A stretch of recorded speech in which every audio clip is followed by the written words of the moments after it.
ನಮಸ್ಕಾರ. ವಿಶ್ವವಾಣಿ ಹೆಲ್ತ್ ಚಾನೆಲ್ಗೆ ಆತ್ಮೀಯವಾದ ಸ್ವಾಗತ. ನಾನು ರೂಪಾ ಗುರುರಾಜ್. ಆರೋಗ್ಯಕ್ಕಾಗಿ ಆಯುರ್ವೇದ ಈ ಕಾರ್ಯಕ್ರಮದಲ್ಲಿ ನಾವು ಸಾಕಷ್ಟು ವಿಷಯಗಳನ್ನು ಮಾತಾಡ್ತಾ ಬರ್ತಾ ಇದ್ದೇವೆ. ನಮ್ಮ ಸಾಮಾನ್ಯವಾದ ರೋಗ ಲಕ್ಷಣಗಳು ಅಥವಾ ನಮ್ಮ ಜೀವನದಲ್ಲಿ ನಾವು ಎದುರಿಸಬಹುದಾದಂಥ ಆರೋಗ್ಯದ ಸಮಸ್ಯೆಗಳು ಮತ್ತು ಇದಕ್ಕೆ ಆಯುರ್ವೇದದಲ್ಲಿ ಇರಬಹುದಾದಂಥ ಪರಿಹಾರಗಳ ಬಗ್ಗೆ ಕೂಡ ನಾವು ಮಾತಾಡ್ತಾ ಇದ್ದೇವೆ. ಡಾಕ್ಟರ್ ಮಲ್ಲಿಕಾರ್ಜುನ್ ಡಂಬಳ ಅವರು ವಿಶೇಷವಾಗಿ ಅನೇಕ ಆಯುರ್ವೇದದ ಸಲಹೆಗಳನ್ನು ನಮಗೆ ಕೊಡ್ತಾ ಈ ಪದ್ಧತಿಗಳನ್ನು ನಮ್ಮ ಜೀವನದಲ್ಲಿ ನಾವು ಅಳವಡಿಸ್ಕೊಂಡ್ರೆ ಹೇಗೆ ನಮ್ಮ ಆಹಾರ ಕ್ರಮವನ್ನು ಬದಲಾಯಿಸ್ಕೊಳ್ತಾ ಮತ್ತೆ ಜೀವನದಲ್ಲಿ ಮತ್ತಷ್ಟು ಶಿಸ್ತು ಮತ್ತೆ ಆಯುರ್ವೇದದ ಸಲಹೆಯೊಟ್ಟಿಗೆ ಆ ಔಷಧೋಪಚಾರಗಳನ್ನು ಕೂಡ ಮಾಡ್ಕೊಳ್ತಾ ಹೋದ್ರೆ ನಾವು ನಮ್ಮ ಆರೋಗ್ಯವನ್ನ ಹೆಚ್ಚು ಸಕಾರಾತ್ಮಕವಾಗಿ ಬದಲಾಯಿಸ್ಕೊಳ್ಬಹುದು ಅಂತ ಹಂತ ಹಂತವಾಗಿ ನಮಗೆ ತಿಳಿಸ್ಕೊಡ್ತಾ ಇದ್ದಾರೆ. ಅದರಲ್ಲೇ ಈ ಥೈರಾಯ್ಡ್ ಸೀರೀಸ್ ಅನ್ನ ಕೂಡ ನೀವು ಗಮನಿಸ್ತಾ ಇದ್ದೀರಿ. ಹೈಪೋಥೈರಾಯ್ಡಿಸಮ್ ಬಗ್ಗೆ ಮಾತಾಡಿದ್ರು. ನಂತರ ಹೈಪೋಥೈರಾಯ್ಡ್ ಇರೋರಿಗೆ ಅತಿಯಾದ ಚಳಿ ಮತ್ತೆ ಸೆಕೆ ಏಕೆ ಆಗುತ್ತೆ, ಇದಕ್ಕೆ ಏನು ಪರಿಹಾರ, ಮತ್ತೆ ಅವರಿಗೆ ಸ್ವಲ್ಪ ಆಕ್ಟಿವಿಟಿ ಕಡಿಮೆ ಇರೋದಕ್ಕೂ ಕೂಡ ಯಾಕೆ ಈ ರೀತಿ ಆಗುತ್ತೆ ಅನ್ನುವಂಥ ಅನೇಕ ಗುಣಲಕ್ಷಣಗಳ ಬಗ್ಗೆ ಹೇಳ್ತಾ ಇದಕ್ಕೆ ಆಯುರ್ವೇದದಲ್ಲಿ ಇರುವಂಥ ಪರ್ಮನೆಂಟ್ ಪರಿಹಾರಗಳ ಬಗ್ಗೆ ಕೂಡ ಡಾಕ್ಟರ್ ಹೇಳಿದ್ದಾರೆ. ಈ ಇಡೀ ಸೀರೀಸ್ ಅನ್ನ, ಥೈರಾಯ್ಡ್ ಬಗ್ಗೆ ಇರುವಂಥ ಇಡೀ ಸೀರೀಸ್ ಅನ್ನ ನೀವು ಗಮನಿಸ್ತಾ ಹೋದಾಗ ಖಂಡಿತ ನಿಮ್ಗೆ ಇದರ ಬಗ್ಗೆ ಸಂಪೂರ್ಣ ಮಾಹಿತಿ ಸಿಗುತ್ತೆ ಅನ್ನೋದ್ರಲ್ಲಿ ಯಾವುದೇ ಎರಡು ಮಾತಿಲ್ಲ. ಇವತ್ತು ಇದೇ ಥೈರಾಯ್ಡ್ ನಲ್ಲಿ ಬೋನ್ ಮ್ಯಾರೋ ಅಂದ್ರೆ ನಮ್ಮ ಮಜ್ಜೆಗೆ ಸಂಬಂಧಪಟ್ಟ ಹಾಗೆ ಒಂದಿಷ್ಟು ವಿಷಯವನ್ನ ತಿಳಿದುಕೊಳ್ಳುವಂತ ಸಮಯ. ಡಾಕ್ಟರನ್ನ ಮೊದಲು ಸ್ವಾಗತಿಸ್ಬಿಡ್ತೇನೆ. ನಮಸ್ಕಾರ ಡಾಕ್ಟರ್, ಆತ್ಮೀಯವಾದ ಸ್ವಾಗತ. ಈ ಬೋನ್ ಮ್ಯಾರೋ ಮತ್ತು ಹೈಪೋಥೈರಾಯ್ಡ್ ಒಂದಕ್ಕೊಂದು ಹೇಗೆ ಸಂಬಂಧ? ಇದನ್ನು ಎರಡು ಭಾಗ ನೋಡಿ. ಆಯುರ್ವೇದ ಏನ್ ಹೇಳ್ತದೆ, ಅಲೋಪತಿ ಏನ್ ಹೇಳ್ತದೆ ಅಂತ. ನಾವು ಈಗ ಸದ್ಯಕ್ಕೆ ಸೈನ್ಸ್ ಏನಿದೆ, ಅಲೋಪತಿ ಸೈನ್ಸ್ ಅಲ್ಲಿ ನಾವು ಮಾತ್ರೆ ಏನು ತಗೊಂಡಿಲ್ಲ ಮಾಡ್ತಾ ಇದ್ದೀವಿ. ಇಲ್ಲಿ ಬೋನ್ ಮ್ಯಾರೋಕ್ಕೆ ಹೈಪೋಥೈರಾಯ್ಡಿಸಮ್ ಆದಾಗ ಬೋನ್ ಮ್ಯಾರೋ ರಕ್ತ ಕಣಗಳನ್ನು ಉತ್ಪತ್ತಿ ಮಾಡೋದಕ್ಕೆ ಶಕ್ತಿನ ಕಳ್ಕೊಳ್ತದೆ ಅಂತ. ಬಿಕಾಸ್ ಆಫ್ ಥೈರಾಯ್ಡ್ ಹಾರ್ಮೋನ್, ಇದು ಅಲೋಪತಿ ಹೇಳೋದು. ಬಿಕಾಸ್ ಆಫ್ ಥೈರಾಯ್ಡ್ ಹಾರ್ಮೋನ್ ಮಜ್ಜಧಾತು ಅಥವಾ ಬೋನ್ ಮ್ಯಾರೋ ರಕ್ತ ಕಣಗಳನ್ನು ಉತ್ಪತ್ತಿ ಮಾಡೋದ್ರಲ್ಲಿ ವಿಫಲ ಆಗುತ್ತೆ ಅಥವಾ ಕಡಿಮೆ ಉತ್ಪತ್ತಿ ಮಾಡುತ್ತೆ. ಅದ್ರ ಕೈಲೇ ಪರಿಪೂರ್ಣವಾಗಿ ಉತ್ಪತ್ತಿ ಮಾಡೋಕ್ಕಾಗಲ್ಲ. ಯಾಕೆಂದರೆ ಇದರ ಹಾರ್ಮೋನೇ ಅಲ್ಲಿ ಬೇಕಾಗುವಂಥದ್ದು. ಎರಿಥ್ರೋಪೈಟಿನ್ ಅನ್ನೋಂಥ ಒಂದು ಹಾರ್ಮೋನ್ ಬೇಕಾಗುತ್ತೆ. ಈ ಥೈರಾಯ್ಡ್ ಹಾರ್ಮೋನ್ ಕಿಡ್ನಿಗೆ, ರೀನಲ್ಲಿಂದ ಎರಿಥ್ರೋಪೈಟಿನ್ ಉತ್ಪತ್ತಿಯಾಗಿ ನಾವು ಬೋನ್ ಮ್ಯಾರೋ ಸ್ಟಿಮ್ಯುಲೇಟ್ ಮಾಡಿ ರಕ್ತ ಕಣಗಳನ್ನು, ಬಿಳಿ ರಕ್ತ ಕಣ, ಕೆಂಪು ರಕ್ತ ಕಣ, ಪ್ಲೇಟ್ಲೆಟ್ಸ್ ಎಲ್ಲದನ್ನು ಉತ್ಪತ್ತಿ ಮಾಡ್ತಾ ಇರ್ತದೆ ಅನ್ನೋದು ಸೈನ್ಸ್.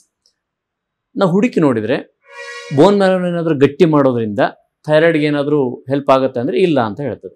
ಸೊ ಥೈರಾಯ್ಡಿಂದನೇ ಬೋನ್ ಮ್ಯಾರೋಕ್ಕೆ ಹೆಲ್ಪ್ ಆಗುತ್ತೆ. ಇದು ಹೆಂಗೆ ಅಂದರೆ ಮಗುವಿನಿಂದನೇ ತಂದೆ ತಾಯಿಗೆ ಹೆಲ್ಪ್ ಆಗೋದು, ಮಗುವಿನಿಂದನೇ ತಾಯಿಗೆ ಆಹಾರ ಸಿಗೋದು ಅನ್ನೋ ಥರ ಹೆಲ್ಪ್ ಆಗಿದೆ ಅಂತ ಬಿಂಬಿಸುತ್ತೆ. ಆದರೆ ಆಯುರ್ವೇದ ಏನು ಹೇಳ್ತದೆ ಈ ಬಗ್ಗೆ ನೋಡೋದಾದರೆ, ನಮ್ಮ ಚಿಕಿತ್ಸೆಯಲ್ಲಿ ಸಕ್ಸಸ್ ಆಗಿದ್ರ ಬಗ್ಗೆ ಹೇಳ್ತೇನೆ, ಬರೀ ಥಿಯರಿ ಮಾತಾಡೋದಲ್ಲ. ಚಿಕಿತ್ಸೆಯಲ್ಲಿ ನಾವು ಆಯುರ್ವೇದ ಹೇಗೆ ಮಾಡ್ತೀವಿ, ನಾವು ಬೋನ್ ಮ್ಯಾರೋ ಸ್ಟ್ರೆಂಥನ್ ಮಾಡ್ತೀವಿ. ಅಂದರೆ ತಾಯಿನ ಸ್ಟ್ರೆಂತ್ ಮಾಡೋದು. ತಾಯಿ ಸ್ಟ್ರೆಂತ್ ಮಾಡಿದ ಮೇಲೆ ಲಿವರ್ನ ಸ್ಟ್ರೆಂತ್, ಲಿವರ್ ಕೂಡ ಮದರೇ, ಲಿವರ್ ಮತ್ತು ಬೋನ್ ಮ್ಯಾರೋ ಎರಡು ಒಟ್ಟೊಟ್ಟಿಗೆ ಕೆಲಸ ಮಾಡುವಂಥದ್ದು. ಅವನು ಸ್ಟ್ರೆಂಥನ್ ಮಾಡಿದರೆ ಆಟೋಮೆಟಿಕಲಿ ಶರೀರದಲ್ಲಿ ಇರ್ತಕ್ಕಂಥ ಎಲ್ಲ ಆರ್ಗನ್ಗಳು ಸರಿ ಆಗ್ತವೆ. ಯಾಕಂದರೆ ಡಿಪೆಂಡೆಂಟ್ ಆರ್ಗನ್ಸ್ಗಳು, ಯಾವುದೇ ಆರ್ಗನ್ಗಳು ಕೂಡ ಬೋನ್ ಮ್ಯಾರೋ ಅಥವಾ ಶುಕ್ರ ಅಥವಾ ಮತ್ತು ಲಿವರ್ ಮೇಲೆ ಡಿಪೆಂಡೆಂಟ್ ಆರ್ಗನ್ಗಳು. ಸೊ ನಾವು ಮದರ್ನೇ ರೂಟ್ ಕಾಸನ್ನು ಟ್ರೀಟ್ ಮಾಡಿದರೆ ಆಗುತ್ತಾ ಅಂದರೆ ಖಂಡಿತವಾಗ್ಲೂ ಆಗುತ್ತೆ, ಕಡ್ಡಾಯವಾಗಿ ಆಗುತ್ತೆ, ಗ್ಯಾರಂಟಿ ಆಗುತ್ತೆ. ಯಾಕೆ, ನಾವು ಚಿಕಿತ್ಸೆನ ಅಲ್ಲೇ ಮಾಡಿದ್ದೀವಿ, ಅಲ್ಲೇ ಸಕ್ಸಸ್ ಆಗಿದ್ದೀವಿ. ಹೈಪೋಥೈರಾಯ್ಡಿಸಮ್ ಮಾತ್ರೆಗಳನ್ನು ಬಿಡಿಸ್ಕೊಂಡು ಬರೋದಕ್ಕೆ ಅಲ್ಲೇ ಮಾತ್ರ ಸಾಧ್ಯತೆ ಇದೆ. ಹೇಗೆ ಅಲೋಪತಿ ನೋಡ್ರಿ ಹೀಗೆ ಹೇಳುತ್ತೆ, ಆಯುರ್ವೇದ ಬೇಕಾದ್ರೆ ಹೀಗೆ ಹೇಳುತ್ತೆ. ಹೇಗೆ ಸಾಧ್ಯ ಇದು? ಅಲೋಪತಿ ಹೇಳ್ತದೆ ಥೈರಾಯ್ಡ್ ಹಾರ್ಮೋನಿಂದನೇ ಬೋನ್ ಮ್ಯಾರೋ ರಕ್ತ ಉತ್ಪತ್ತಿ ಮಾಡೋದಕ್ಕೆ ಶಕ್ತಿ ತಗೊಳ್ತದೆ ಅಂತ. ಆಯುರ್ವೇದ ಹೇಳ್ತದೆ ಬೋನ್ ಮ್ಯಾರೋ ಸ್ಟ್ರೆಂತ್ ಆದರೆ ಥೈರಾಯ್ಡ್ಗೆ. ಓಕೆ, ಇಲ್ಲಿಗೆ ಒಂದು ಪಾಯಿಂಟ್ ಇಟ್ಕೊಂಡು, ಬೋನ್ ಮ್ಯಾರೋ ಏನದು? ಸ್ಟೆಮ್ ಸೆಲ್ ಅಂತ ಅಲೋಪತಿ ಹೇಳ್ತದೆ. ಆಯುರ್ವೇದ ಅದು ನಮ್ಮ ಕೊನೆ ಭಾಗ. ಈ ಶರೀರದ ಪೂರ್ಣ ಗಟ್ಟಿಯಾಗಿಡೋದಕ್ಕೆ, ಈ ಶರೀರವನ್ನು ಇಮ್ಯುನಿಟಿಯನ್ನು ಚೆನ್ನಾಗಿಟ್ಕೊಳ್ಳೋದಕ್ಕೆ, ಈ ಶರೀರವನ್ನು ಗಟ್ಟಿಯಾಗಿಟ್ಕೊಳ್ಳೋದಕ್ಕೆ, ಈ ಶರೀರಕ್ಕೆ ಬೇಕಾದ ಪೋಷಕಾಂಶಗಳನ್ನು ಅಥವಾ ರಿಪೇರಿ ಮಾಡಲಿಕ್ಕೆ, ಪೋಷಕಾಂಶಗಳನ್ನು ರಿಪೇರಿ ಮಾಡಲಿಕ್ಕೆ, ಮುಂದಿನ ಜನ್ರೇಷನ್ನನ್ನು ಆರೋಗ್ಯವಾಗಿ ಇಡೋದಕ್ಕೂ ಬೋನ್ ಮ್ಯಾರೋನೇ ಕಾರಣ. ಯಾಕೆ? ಬೋನ್ ಮ್ಯಾರೋದಿಂದನೇ ತಂದೆಯ ಬೀಜ, ತಾಯಿಯ ಬೀಜ ಉತ್ಪತ್ತಿ ಆಗೋದು. ಸ್ಪರ್ಮ್ ಅಥವಾ ಎಗ್ ಅಂತೀವಿ, ಉತ್ಪತ್ತಿ ಆಗೋದು ಅಲ್ಲಿಂದನೇ. ಅದರ ನಂತರ ಮುಂದಿನ ಮಗು ಹೇಗಿರಬೇಕು ಅಂತ ಡಿಸೈಡ್ ಮಾಡೋದು ಆ ಬೀಜಗಳೇ. ಹಾಗಾಗಿ ಬೋನ್ ಮ್ಯಾರೋ ಏನನ್ನು ಮಾಡುತ್ತೆ ಅಂದರೆ ಎರಡು ಕೆಲಸವನ್ನು ಮಾಡ್ತದೆ. ಅದಕ್ಕೆ ಏನೇನು ಹೇಳ್ತದೆ ಅಂದರೆ ಶುಕ್ರವನ್ನು ವೃದ್ಧಿ ಮಾಡೋದು. ಶುಕ್ರ ಅಂದರೆ ಬೀಜ ಭಾಗವನ್ನು ಉತ್ಪತ್ತಿ ಮಾಡೋದು. ಅದು ಸ್ತ್ರೀ ಇರಲಿ ಪುರುಷ ಇರಲಿ, ಬೀಜ ಭಾಗವನ್ನು ಶುದ್ಧವಾಗಿ ಉತ್ಪತ್ತಿ ಮಾಡೋದು ಒಂದನೇ ಕೆಲಸ. ಒಂದು ವೇಳೆ ಇದನ್ನು ಬಳಸ್ಕೊಳ್ಳೇ ಇಲ್ಲ, ಕೆಲವರು ಸನ್ಯಾಸಿಗಳಿದ್ದಾರೆ, ತ್ಯಾಗಿಗಳಿದ್ದಾರೆ, ನಾವು ಅದನ್ನು ಬಳಸ್ಕೊಳ್ಳೋದೇ ಇಲ್ಲ ಅಂತ ಅನ್ಕೊಳ್ಳಿ. ಅವಾಗ ಏನಾಗುತ್ತೆ, ಅದು ಬೋನ್ ಮ್ಯಾರೋ ಆಗಿದ್ರೆ ಶುಕ್ರವನ್ನು ಉತ್ಪತ್ತಿ ಮಾಡೋದ್ರಲ್ಲಿ ಏನು ಮಾಡ್ತದೆ, ಓಜಸ್ಸನ್ನು ಉತ್ಪತ್ತಿ ಮಾಡುತ್ತೆ. ಈ ವೆರಿ ಇಂಪಾರ್ಟೆಂಟ್. ಯಾಕೆ ಅವ್ರು ಕಾಂತಿಯುತವಾಗಿರ್ತಾರೆ ನೋಡಿ, ನಿಜವಾದ ತ್ಯಾಗಿಗಳು. ವಿವೇಕಾನಂದರು ತಗೊಳ್ಳಿ, ಅವ್ರ ಕಣ್ಣು, ಕಂಠ, ಶರೀರ ಹೆಂಗೆ ಹೊಳಿತಾ ಇರ್ತದೆ. ಯಾಕೆ? ಬಿಕಾಸ್ ಆಫ್ ಓಜಸ್ ಅಷ್ಟು ಸ್ಟೋರ್ ಆಗಿರ್ತದೆ ಶರೀರದೊಳಗೆ. ಸೊ ಓಜಸ್ಸಾಗಿ ಕನ್ವರ್ಟ್ ಆಗುವಂಥದ್ದು. ಹಾಗಾಗಿ ಈ ಕನ್ವರ್ಟ್ ಆಗುವಂಥ ಓಜಸ್ಸನ್ನೇ ನಾವು ಇಲ್ಲಿವರೆಗೂ ಕಳೆದ 2 ಸಂಚಿಕೆಯಲ್ಲಿ ಮಾತಾಡಿದ್ದೀವಿ. ಸೊ ಈ ಓಜಸ್ಸು ಉತ್ಪತ್ತಿ ಆಯಿತು ಅಂದರೆ ಇಡೀ ಪಿಟ್ಯೂಟರಿಯಿಂದ ಹಿಡಿದು ಎಲ್ಲ ಹಾರ್ಮೋನ್ಗಳು ಕೂಡ ಅದರಿಂದನೇ ಪೋಷಣೆಯನ್ನು ತಗೊಳ್ಳೋದು. ಸೊ ಸೂಕ್ಷ್ಮವಾದ ಮತ್ತು ಸ್ಟ್ರಾಂಗೆಸ್ಟ್ ಅಗ್ನಿ, ಬೆಂಕಿ ಅಂದರೆ ಈ ಹಾರ್ಮೋನ್ಗಳನ್ನು ಉತ್ಪತ್ತಿ ಮಾಡೋದಕ್ಕೆ ಬೋನ್ ಮ್ಯಾರೋ ನಮಗೆ ಸ್ಟ್ರೆಂತನ್ನು ಮಾಡಬೇಕು. ಹಾಗಾಗಿ ಬೋನ್ ಮ್ಯಾರೋ ಒಂದು ಗಟ್ಟಿ ಮಾಡಿದರೆ ನೀವು ಆಯುರ್ವೇದನೂ ನಂಬೋದು, ಅಲೋಪತಿ ನಂಬಿ ಏನು ನಂಬೋದು ಏನು ಬೇಕಾಗಿಲ್ಲ, ನೀವು ಆರಾಮಾದರೆ ಸಾಕು. ಅದಷ್ಟೇ ಅಲ್ವಾ ಇಂಪಾರ್ಟೆಂಟು. ಬೋನ್ ಮ್ಯಾರೋ ಗಟ್ಟಿ ಆದರೆ ಏನೆಲ್ಲ ಆಗ್ಬೋದು, ಥೈರಾಯ್ಡು ಗ್ಯಾರಂಟಿ. ಅದಲ್ಲದೆ ಬೇರೆ ಹಾರ್ಮೋನ್ಗಳು ಕೂಡ ಸರಿಯೇ, ಮೂಳೆಗಳು ಕೂಡ ಸರಿಯೇ, ಮುಂದಿನ ಜನ್ರೇಷನ್ ಕೂಡ ಸರಿಯೇ. ಹಾಗಾಗಿ ಎಲ್ಲಿ ಮುಟ್ಟಬೇಕೋ ಅಲ್ಲೇ ಮುಟ್ಟಬೇಕು. ನಾವು ಬರೀ ಥೈರಾಯ್ಡ್ ಹಾರ್ಮೋನನ್ನು ಮುಟ್ಟಬಾರ್ದು. ಹಾಗಾಗಿ ಬೋನ್ ಮ್ಯಾರೋ ಇಷ್ಟು ಅದಕ್ಕೆ ರಿಲೇಟಿವ್ ಆಗಿ ಕೆಲಸ ಮಾಡ್ತದೆ. ಮಜ್ಜಾಧಾತು. ಓಹೋ, ಎಷ್ಟೊಂದು ಜನರು ಈ ಹಾರ್ಮೋನ್ ಚಿಕಿತ್ಸೆ ತಗೊಂಡ್ರೂ ಕೂಡ ಈ ರೋಗದ ಗುಣಲಕ್ಷಣಗಳು ಅಥವಾ ಇದರದ್ದು ಹೀಗೆ ಇರುತ್ತಲ್ಲ, ಇದಕ್ಕೇನ್ ಕಾರಣ? ಏನಂದ್ರೆ ನಮ್ಮ TSH ಕಡಿಮೆ ಬರ್ಬೋದು, ಕೆಲವ್ರಿಗೆ ಅದು ಬರಲ್ಲ. ಥೈರಾಯ್ಡ್ ಹಾರ್ಮೋನ್ ತಗೊಂಡಾಗಲೂ ಕೂಡ TSH ಕಡಿಮೆ ಆಗೋಲ್ಲ. ಯಾಕೆ ಹಿಂಗೆ? ಕೆಲವ್ರಿಗೆ ಏನು ಸಿಂಪ್ಟಮ್ಸು ಹಾಗೆ ಉಳ್ಕೊಂಡಿರ್ತಾರೆ, ಮಾತ್ರ ತಗೊಂಡು ಹೋಗ್ತಾ ಇರ್ತಾರೆ. ಯಾಕಿದು ಅಂತಂದರೆ ಒಂದು ಬಲವಾದ ಕಾರಣ ಏನು ಗೊತ್ತಾ, ನಾವು ಲೈಟ್ ಹಚ್ತೀವಿ, ಸಿಲಿಂಡ್ರಲ್ಲಿ ಗ್ಯಾಸ್ ಇಲ್ಲಿದ್ರೆ ಮಾತ್ರೆ ಅಂದರೆ ಲೈಟ್ರ್ ತಗೊಂಡು ಸ್ಟಿಮ್ಯುಲೇಟ್ ಮಾಡ್ತಾ ಇದೀವಿ ನಾವೀಗ. ಹಾರ್ಮೋನ್ ಮಾತ್ರೆ ಕೊಟ್ಟು ಸ್ಟಿಮ್ಯುಲೇಟ್ ಮಾಡು, ಬೋನ್ ಮ್ಯಾರೋ ಪ್ರೊಡಕ್ಷನ್ ಅಲ್ಲಿ ಸಿಲಿಂಡ್ರಲ್ಲಿ ಗ್ಯಾಸೇ ಇಲ್ಲಿದೆ ಹತ್ತೋಕ್ಕೆ ಸಾಧ್ಯನೇ ಇಲ್ಲ.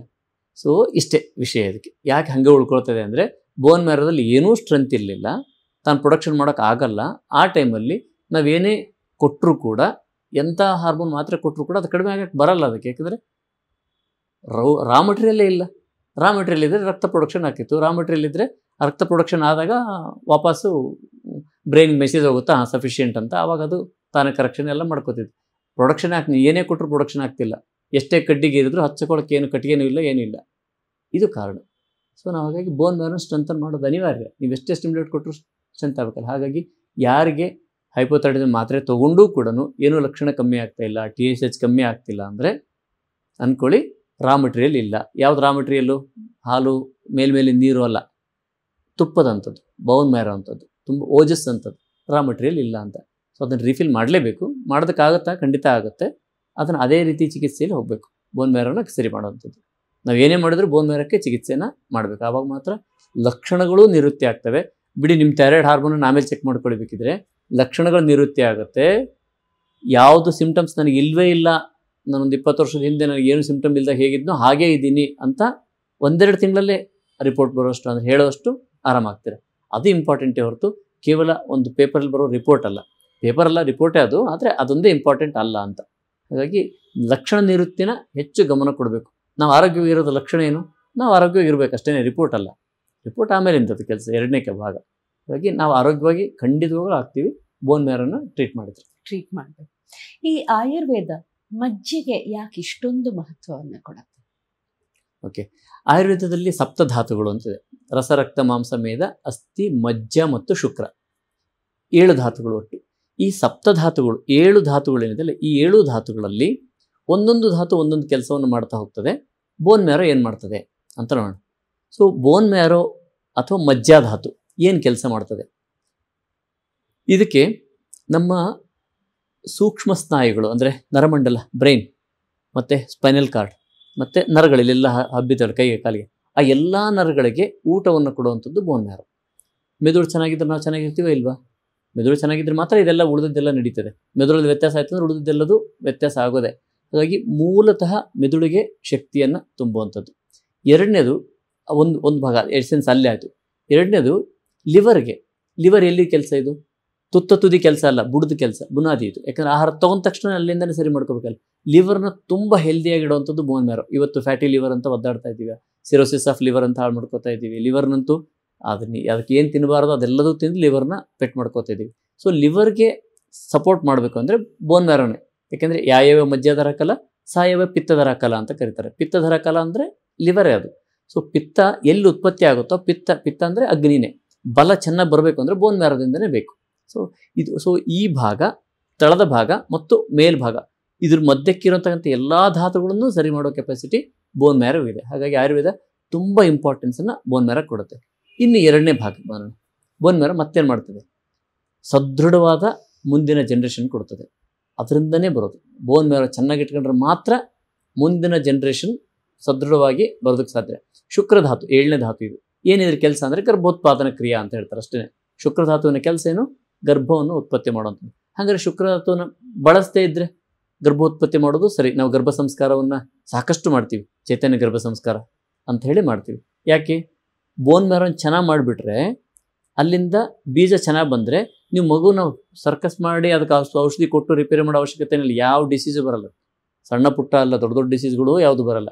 ಒಂದು ವೇಳೆ ಶೀತ ನೆಗಡಿ ಬಂದರೆ ಬೇರೆ ಮಕ್ಕಳೆಲ್ಲ 8 ದಿನ ಮಲಗಿದ್ರೆ 1 ದಿನವೂ ಮಲಗಲ್ಲ. ಇಷ್ಟು ಚೆನ್ನಾಗಿ ಇಟ್ಕೊಳ್ಳೋಕ್ಕೆ ರೀಸನ್ ಏನಂದರೆ ಬೀಜವನ್ನೇ ಗಟ್ಟಿ ಮಾಡುವಂಥದ್ದು.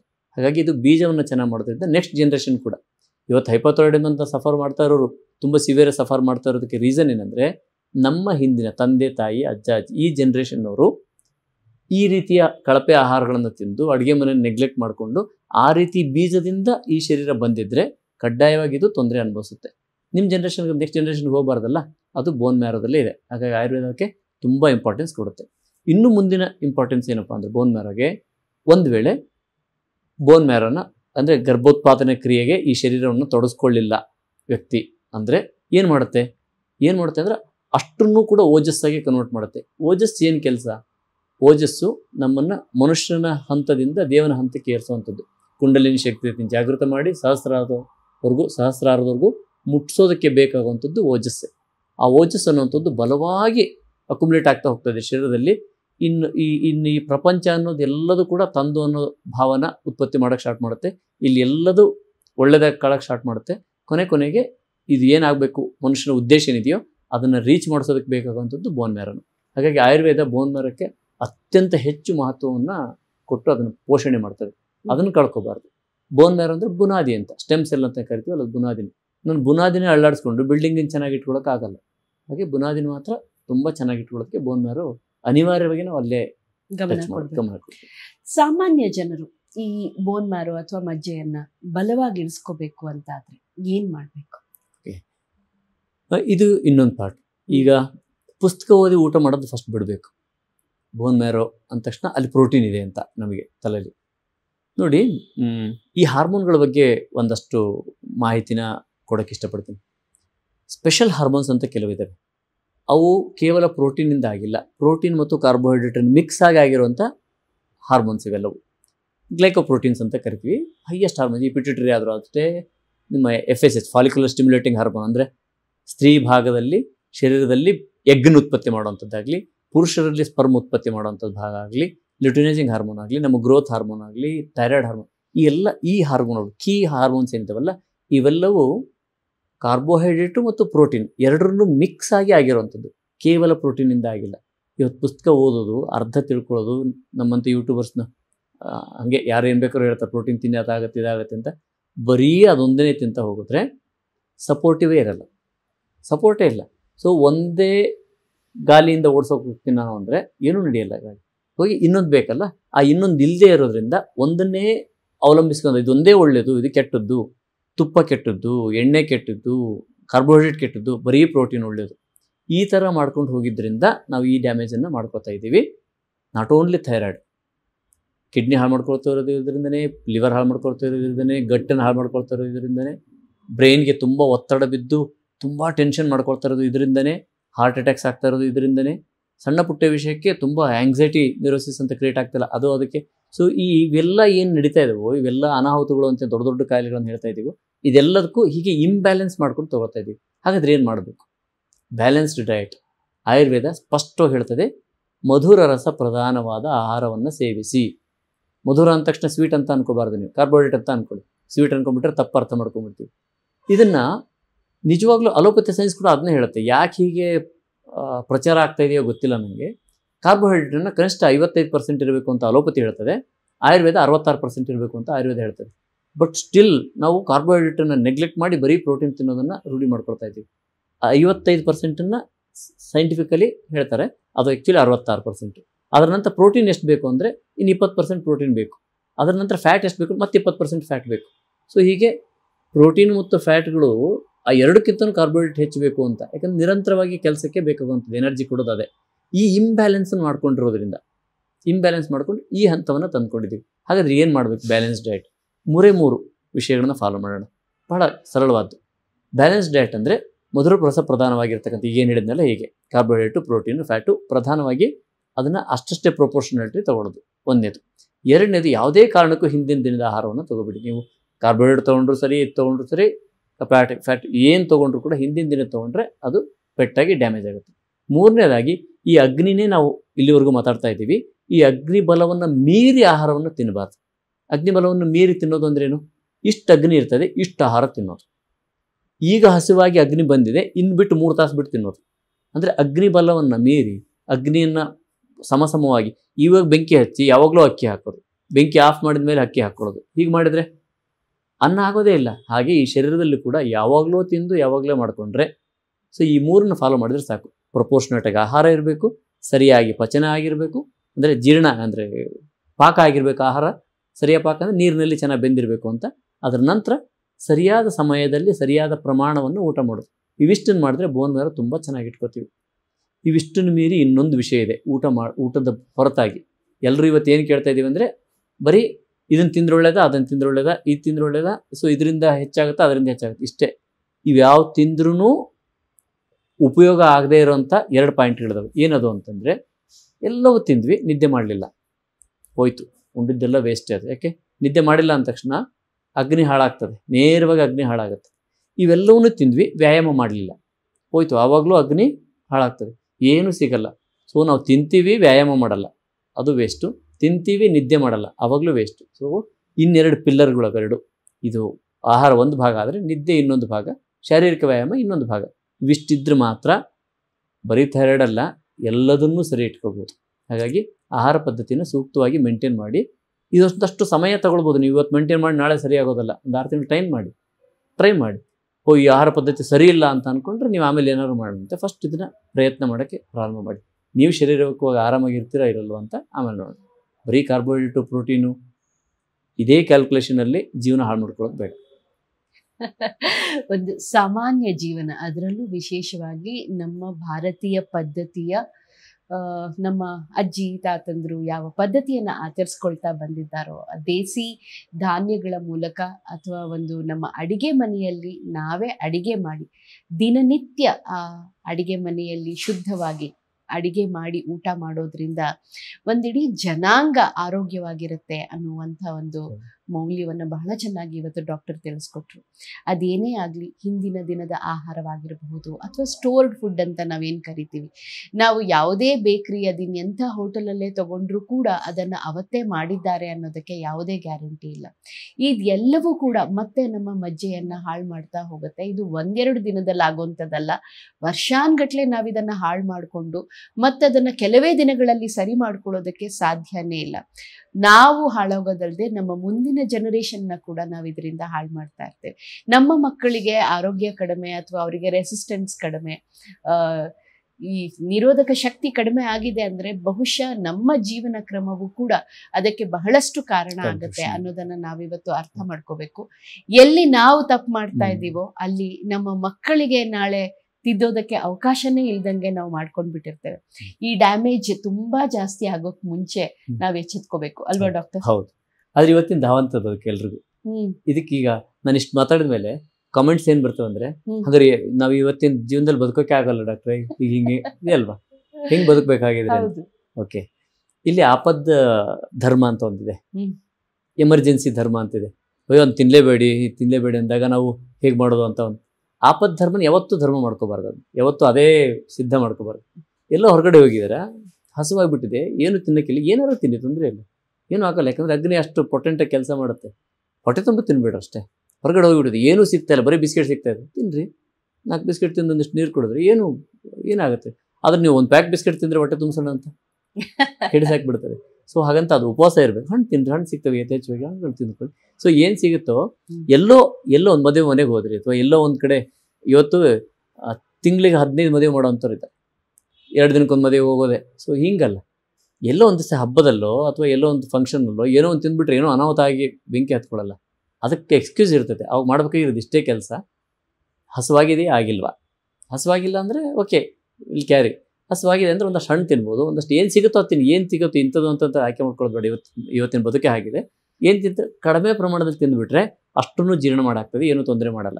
ಫಂಕ್ಷನ್ಗೆ ಹೋದ್ವಿ ಆವಾಗಲೂ ಅಷ್ಟೇ, ಹೀಗೆ ಮುಟ್ಟಿ ಬಂದುಬಿಡು. ಮನೇಲಿ ಬಂದು ಊಟ ಮಾಡಿದ್ರು ಪರವಾಗಿಲ್ಲ, ನೀವು ಇಷ್ಟೇ ಮುಟ್ಟಿ ಬಂದರೂ ಅದೆಷ್ಟು ಸಾಕು. ಸೊ ಈ ಅನಿವಾರ್ಯ ಹಂತಗಳಲ್ಲಿ ಇದ್ದಾಗ, ಅನಿವಾರ್ಯತೆ ಇದ್ದಾಗ ಅದನ್ನು ಪ್ರಮಾಣ ಕಡಿಮೆ ಮಾಡೋದು ಅಥವಾ ಹಸುವಾಗಿದೆಯಲ್ಲ ಅಂತ ಚೆಕ್ ಮಾಡ್ಕೊಂಡು ತಿನ್ನುವಂಥದ್ದು, ಈ ಎರಡನ್ನು ಮಾಡಿಕೊಂಡ್ರೆ ಇವತ್ತಿನ ಜೊತೆಗೇನೆ ನಾವು ಆರೋಗ್ಯವನ್ನು ಚೆನ್ನಾಗಿ ಇಟ್ಕೋಬಹುದು. ಅಡುಗೆ ಮನೆ ಮಾತ್ರ ಶುದ್ಧವಾಗಿ ಇಟ್ಕೊಳ್ಳೇಬೇಕು ನಾವು. ಬಹಳ ಚೆನ್ನಾಗಿ ತಿಳಿಸ್ಕೊಟ್ರಿ. ಇವತ್ತಿನ ಮಾತುಕತೆಯ ಕೊನೆಯ ಭಾಗಕ್ಕೆ ಬಂದಿದ್ದೇವೆ. ಖಂಡಿತ ಈ ವಿಷಯಗಳನ್ನು ಗಮನದಲ್ಲಿರಿಸ್ಕೊಂಡು ನಮ್ಮ ಆರೋಗ್ಯವನ್ನು ನಾವು ಕಾಪಾಡಿಕೊಳ್ಳೋಣ ಅನ್ನುವಂಥ ಒಂದು ಸಂದೇಶದೊಟ್ಟಿಗೆ ಇವತ್ತಿನ ಕಾರ್ಯಕ್ರಮವನ್ನು ಮುಗಿಸ್ಕೊಡ್ತಾ ಇದ್ದೇವೆ. ಮತ್ತೆ ಸಿಗ್ತೀನಿ ಇದೇ ಸರಣಿಯ ಮತ್ತೊಂದು ಮಾತುಕತೆಯಲ್ಲಿ. ಹೈಪೋಥೈರಾಯ್ಡ್ ಬಗ್ಗೆ ಇನ್ನೂ ಸಾಕಷ್ಟು ವಿಷಯಗಳಿದೆ. ನಮಗೆ ಸಾಮಾನ್ಯವಾಗಿ ಕಾಡುವಂಥ ಅನೇಕ ವಿಚಾರಗಳು, ಪ್ರಶ್ನೆಗಳು, ಇದಕ್ಕೆಲ್ಲ ಉತ್ತರವಾಗಿ ಡಾಕ್ಟರ್ ನಮ್ಮ ಜೊತೆ ಇದ್ದಾರೆ. ಅಲ್ಲಿಯವರೆಗೆ ನಮಸ್ಕಾರ.